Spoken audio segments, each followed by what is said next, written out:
Have you ever shaken someone's hand, looked them in the eye, heard their name clearly, and then just seconds later realized you have no idea what it was? Not even close. Not even a hint. Just gone. And in that moment, something strange happens inside you. Your face stays calm. You nod. You smile. You continue the conversation, like everything is normal. But inside your mind, there's a quiet panic. You start replaying the moment. What did they say their name was? Did I even hear it properly? Should I ask again? Or would that be awkward? So you avoid using their name altogether, hoping the conversation ends before you're exposed. Almost everyone has experienced this. And almost everyone assumes the same thing afterward. My memory is terrible. But what if that conclusion is completely wrong? What if your brain didn't fail you? What if it simply followed its natural design? Because the truth is, forgetting names is not a flaw. It's a feature. And once you understand why it happens, you begin to see your mind in a completely different way. Your brain is not built to remember everything. It's built to prioritize. Every second, you are surrounded by more information than you could ever possibly process. Faces, sounds, words, movements, emotions, thoughts.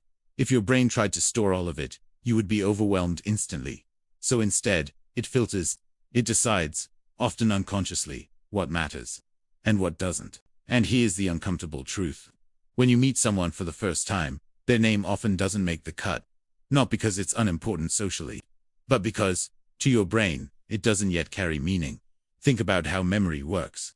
You don't just remember things randomly. You remember things that connect, things that relate to what you already know.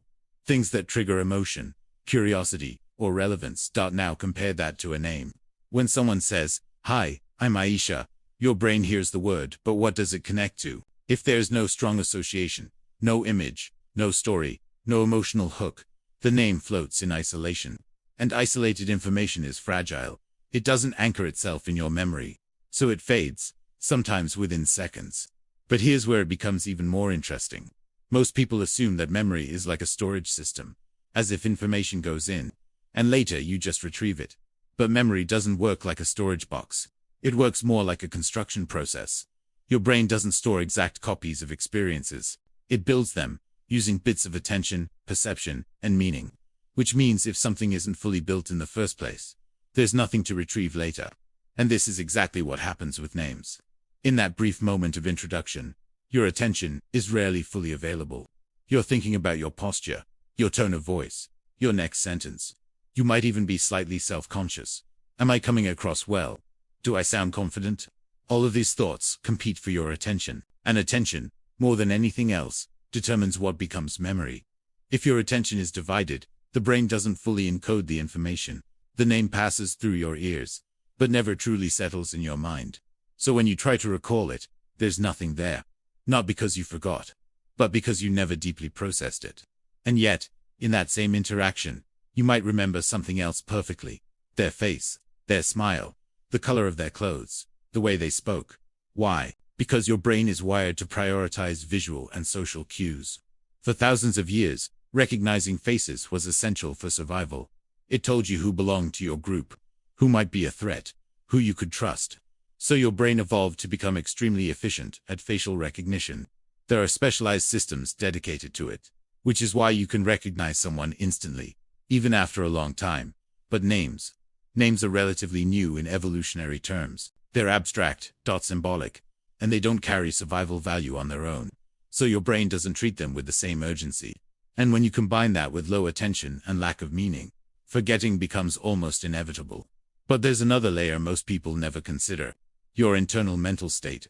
If your mind is constantly active thinking, analyzing, imagining, worrying, you're already using a large portion of your cognitive capacity. So when new information appears, like a name, it has to compete with everything else happening in your head. This creates cognitive overload. And under overload, the brain simplifies.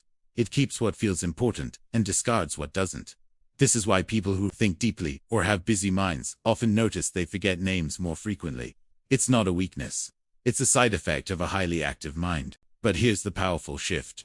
Once you understand that memory is based on attention and association, you gain control over it. Because now, remembering names is no longer about trying harder. It's about being more intentional. The next time someone introduces themselves, slow down, just slightly. Instead of rushing to respond, Give your brain a moment to receive.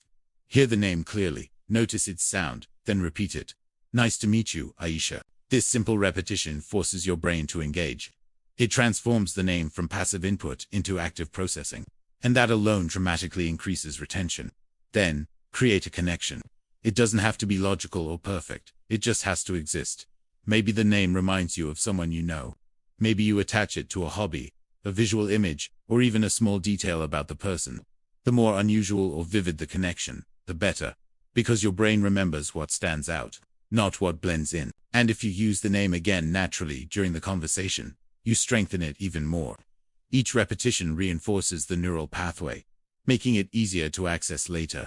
But beyond techniques, there's something deeper here, something more subtle. Remembering names is not just a memory skill, it's a reflection of presence. When you are fully present with someone, when your attention is not scattered, when your mind is not somewhere else, you naturally absorb more. You listen better. You notice more details. You remember more. But when your attention is fragmented, even the simplest information slips away. So forgetting a name becomes more than just a small social mistake. It becomes a signal that, in that moment, your mind wasn't fully there. And once you start noticing this, something interesting happens. You begin to observe it, not just in yourself, but in others. You notice when someone forgets your name, when they hesitate, when they avoid using it, and you realize they're not careless, they're distracted, just like you've been. And this realization changes how you see people. It adds a layer of understanding, because suddenly, human behavior starts to make more sense. The small things, the unnoticed patterns, the subtle signs of attention and absence. And that leads to a much bigger question.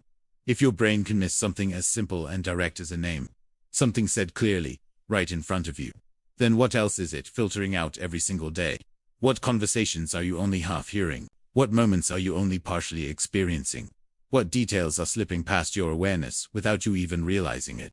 Because once you begin to understand how selective your attention really is, you start to see that forgetting names is just the surface. Beneath it lies something far more profound. A reminder that your reality is not everything that happens around you. It's only what your mind chooses to notice. And the moment you learn to control that attention, you don't just remember names better. You begin to experience life differently, more clearly, more deeply, more intentionally. But that leaves one final thought.